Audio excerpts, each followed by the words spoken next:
Le monde de la téléphonie est un monde sans pitié. Plusieurs entreprises tentent de se hisser dans le top des marques de smartphones, mais malgré toutes ces années, les deux marques qui restent au top de la pyramide sont Samsung et Apple. J'ai passé 13 ans chez Samsung et aujourd'hui, j'ai décidé de croquer la pomme. Je vous raconte mon expérience.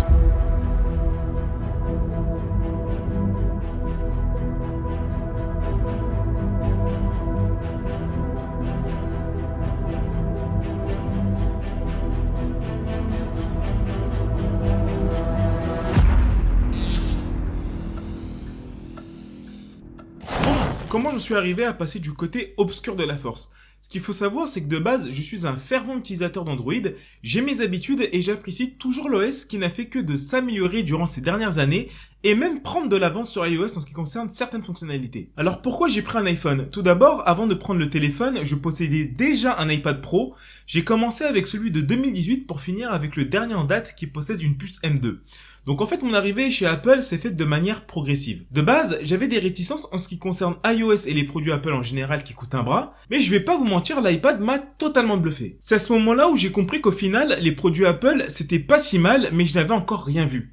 Pour profiter pleinement des produits de la marque et de son écosystème qui fait tant parler, il faut avoir plus qu'un iPad. Pour vous dire, au début, ce qui me bloquait pour acheter l'iPhone, c'était premièrement le prix, car on va pas se mentir, chez Apple, les tarifs sont bien salés. Surtout que moi, quand j'achète un produit, j'aime bien prendre le max du max. Et deuxièmement, mon attache que j'avais avec le système Android, bien que l'iPad m'avait déjà convaincu, pour moi, j'avais quelques craintes de devoir dépenser autant d'argent dans un téléphone et de devoir changer totalement mes habitudes. Vous allez me dire, mais tu vas pas vraiment bousculer tes habitudes étant donné que tu as déjà un iPad Pro.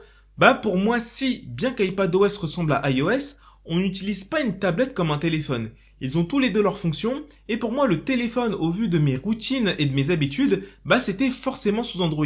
Alors oui, mes habitudes allaient changer. Cependant, avec l'arrivée de l'iPhone 15 sous USB-C, ainsi qu'avec ses nouvelles fonctionnalités professionnelles qui m'ont fortement intéressé pour YouTube, j'ai finalement franchi le pas et j'ai pris l'iPhone 15 Pro Max. En fait, pour vous dire la vérité, j'ai franchi le pas 4 fois, car j'ai pris en même temps l'Apple Watch Ultra, les AirPods Pro, ainsi qu'un MacBook Pro, et ce que je peux dire, c'est que l'expérience Apple avec son écosystème est très intéressante. C'est vraiment ce qui fait la force de la marque. Bon, revenons un peu sur l'iPhone, car pour moi, dans l'écosystème d'Apple, l'élément central, c'est l'iPhone.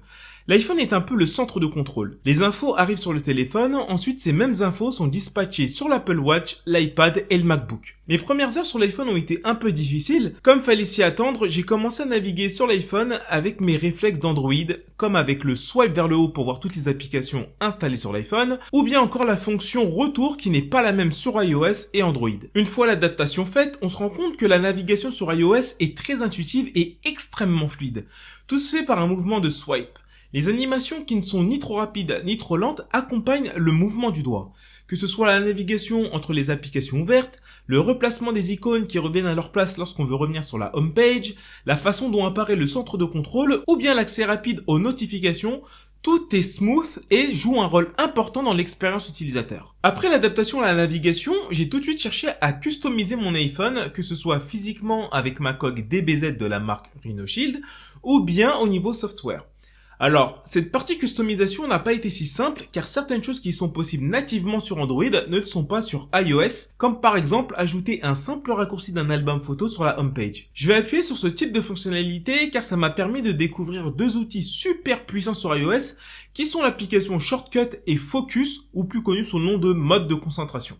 Pour Shortcut, c'est une application qui va vous permettre de créer des programmes pour des fonctionnalités qui ne pourraient ne pas être présentes nativement, comme justement l'accès à un dossier photo sur la page d'accueil. Je vous montre rapidement à l'écran ce que donne un petit programme simple et le résultat. Donc là, je vais ouvrir l'application Shortcut. Je vais vous montrer le programme pour ouvrir l'album photo professionnel. Donc là, comme vous voyez, j'ai que 2 lignes, donc très très simple.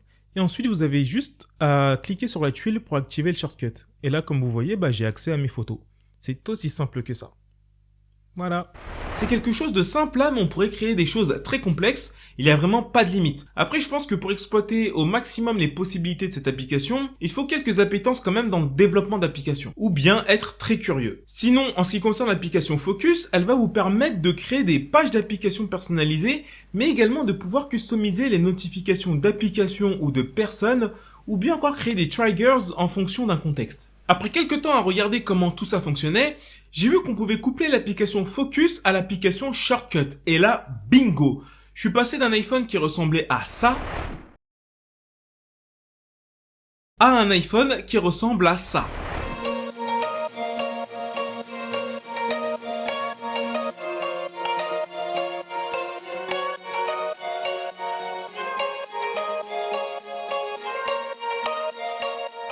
Une customisation faite aux petits oignons. Donc si vous êtes intéressé sur comment j'ai fait un petit tuto qui va vous permettre de reproduire totalement ce que vous venez de voir. C'est un tuto qui est à la base fait sur iPad, mais c'est exactement pareil sur iPhone. Donc je vous mettrai le lien soit ici ou soit là. Franchement, je sais plus du tout où il apparaît ce truc-là. Je sais jamais d'ailleurs. Après quelques mois avec l'iPhone et plus globalement dans l'écosystème d'Apple, on va faire un petit bilan. On va commencer par les points positifs.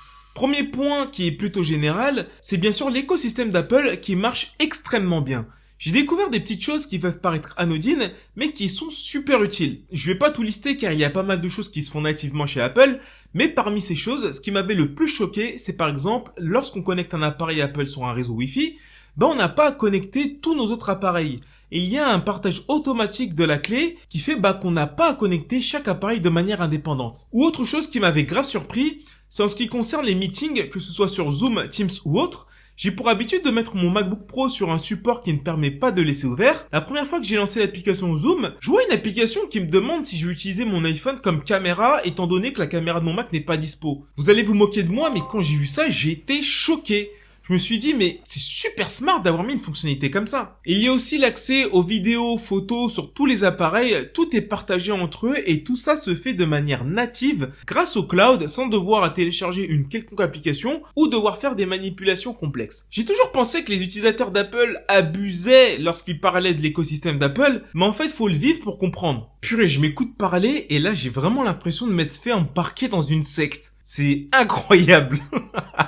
Sinon, en deuxième point positif, plus focalisé sur l'iPhone, c'est l'expérience utilisateur qui est vraiment très agréable sur l'iPhone, comme je l'ai dit un peu plus tôt. Donc toutes les animations sont jolies et tout est très fluide, même quand j'ai une dizaine d'applications ouvertes. J'ai jamais eu aucun ralentissement. En troisième point positif, je dirais la fiabilité de l'appareil.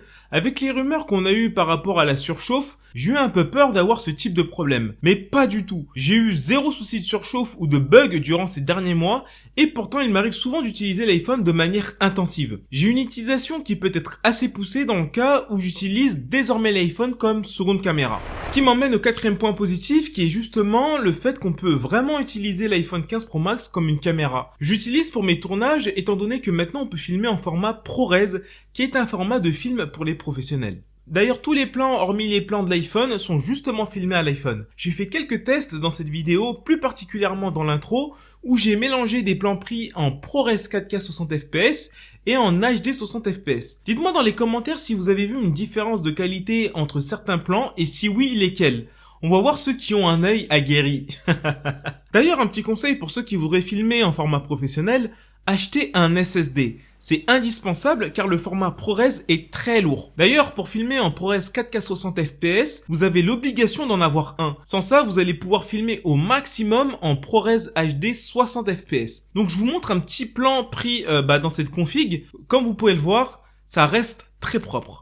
Je me suis d'ailleurs fait un petit setup minimaliste qui n'est pas du tout encombrant et que je peux transporter partout lorsque je veux filmer au max des capacités du téléphone. Ah oui, un autre conseil, achetez une batterie externe aussi, surtout si vous faites des conventions et que vous voulez utiliser l'iPhone en tant que caméra principale. La batterie descend assez vite dès qu'on passe en ProRes. Cinquième point positif, la prise de photo. Bon, je suis pas un professionnel de la photographie, mais comme vous pouvez le voir, on peut prendre des clichés assez sympas même si on n'a pas trop d'expérience.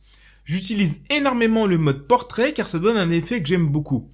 De base, je suis pas trop photo, mais depuis que j'ai un iPhone, je me suis retrouvé à aimer prendre des clichés même si clairement je suis une pomme de terre. Et pour le dernier point positif, ça va être au niveau du gaming. De ce côté, comme vous le savez, on est sur la dernière puce, la A17 Pro, donc aucun souci pour faire tourner tous les derniers jeux au max de la résolution.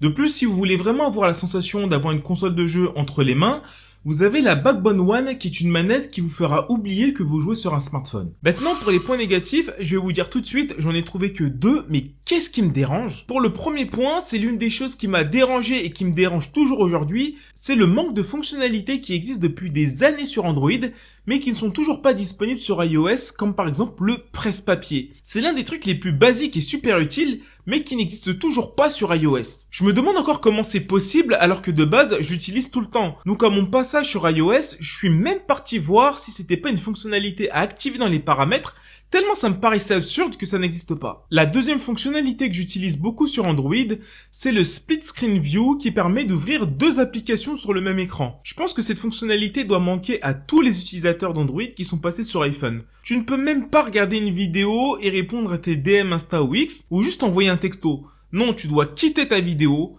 aller sur l'application que tu veux ouvrir, faire ce que tu as à faire et relancer ta vidéo. Ça te casse clairement le rythme. Ce que je dis peut paraître du chipotage, mais je vous assure que quand vous avez goûté à cette fonctionnalité, vous ne pouvez plus vous en passer. Et la troisième fonctionnalité que j'utilise beaucoup sur Android, c'est la programmation des textos qui n'est pas dispo sur iOS. Que ce soit dans un cadre professionnel ou personnel, cette fonctionnalité est super utile et je l'utilisais beaucoup pour ne pas oublier d'envoyer un message à un moment déterminé. Après, il y a d'autres petites fonctionnalités qui manquent, mais ça me gêne beaucoup moins. Donc franchement, j'espère qu'avec iOS 18, les ingés vont implémenter les trois fonctionnalités que j'ai citées, car c'est juste logiciel. Après, je vais vous dire qu'on est en 2024 et on n'a toujours pas de calculatrice nativement sur l'iPad. Donc à partir de ce moment-là...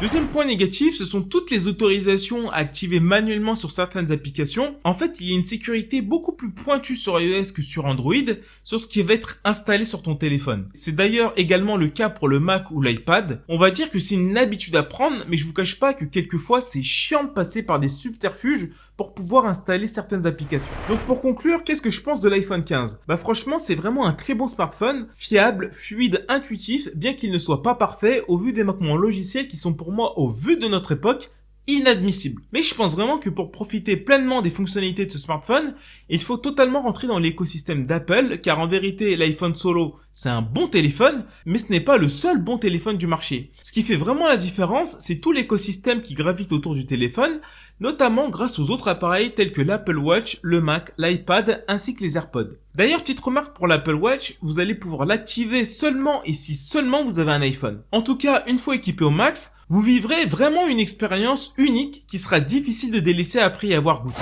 Voilà, j'espère que cette vidéo sur l'iPhone 15 et plus globalement sur l'écosystème d'Apple vous a plu. Si d'autres personnes ont basculé comme moi, écrivez en commentaire votre expérience, ça m'intéresse. Sinon, si vous avez aimé la vidéo, lâchez un petit like et abonnez-vous à la chaîne. Et nous, on se dit à la prochaine pour une nouvelle vidéo. Ciao.